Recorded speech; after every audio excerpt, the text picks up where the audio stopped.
Hello everyone, and welcome to my Days of Lives official channel. I hope everyone is having a wonderful day.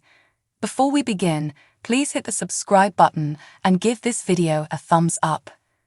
Kayla informed Kate at the Brady pub that Marlena had successfully deprogrammed Harris. Kate informed Kayla that she had hired Harris to murder Megan. Kate asked Kayla not to inform Roman because Megan had not been hurt. Kayla assumed Roman would understand, and she explained that she wanted Megan was gone for forever. Kayla discussed having lunch with Steve. Kate led Kayla outside, saying she needed to see someone. Harris told Marlena in his room at Salem University Hospital that he needed to be under constant observation at Bayview to ensure that Megan and Rolf could never brainwash him again. Marlena mentioned that the Demura family had utilized mind control on people for decades, but Harris claimed he wouldn't be the subject of the family's agenda again. Marlena inquired as to what Harris required from her. Harris stated that if Marlena commits him to Bayview, he will be forced to stay. Over the last few years, my head has been so messed up. I simply need some time to recover. This is about survival for me, and if I can't get rid of the dread that I might lose control with who I am or who I want to be at any time, I don't know if I can go on. So, will you please commit me or not? Harris begged forgiveness. Marlena consented to let Harris go. Kate later went to Harris' room. Kate apologized for her botched effort to murder Megan. Harris stated that he had nothing to apologize for and informed Kate of his intention to seek assistance at Bayview. Chanel set up a breakfast feast in front of Sweet Bits in Horton Town Square. Clint Rawlings, an attractive, brown-haired man dressed in a suit and tie, introduced himself to Chanel. Clint stated that he had been appointed as acting mayor following Abe's death.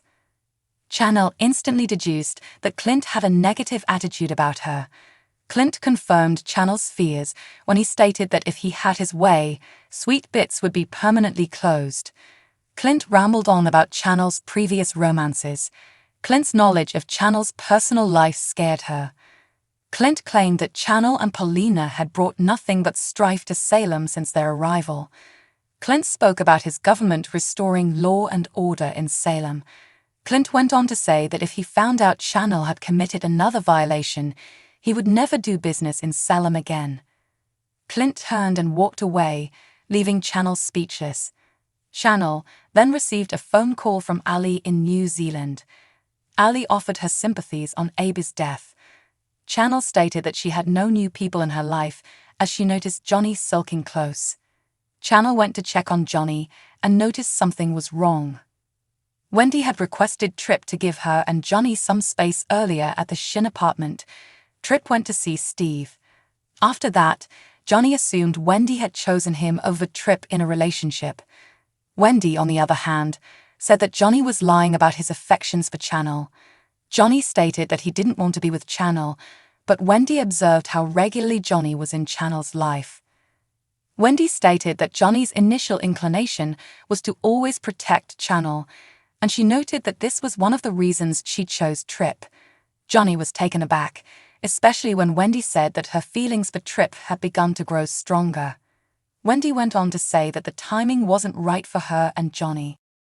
Steve suspected Tripp was having a difficult day at his and Kayla's house. Tripp expressed concern that he was about to lose Wendy to Johnny. Steve remembered fighting for a girl's attention when he and Beau were Tripp's age. When Tripp declared he wouldn't fight for a lady, Steve laughed that everyone had become too sensitive. Steve acknowledged that Tripp had to respect a woman's preferences, and he agreed that the days of throwing a woman over my shoulder were done. Tripp stated that men must trust women with their judgments, citing Wendy's decision between Tripp and Johnny. Steve described himself as hip when it came to speaking out against toxic masculinity and advocating for gender equality, but he pointed out that Tripp and Johnny didn't have to resort to toxicity and disrespect. Tripp's generation, according to Steve, is smarter than Steve's generation. You just show Wendy what a good, awesome man you are, and that you're in it for the long haul, Steve said. Tripp had a habit of running away from people, according to Steve, because of how frequently Tripp had been harmed. Steve expressed his understanding, adding that he had done the same thing when he was Tripp's age. Steve proposed that if Tripp truly cared for Wendy, he should inform her that Tripp was not leaving. Steve asked Tripp to think about all he had said.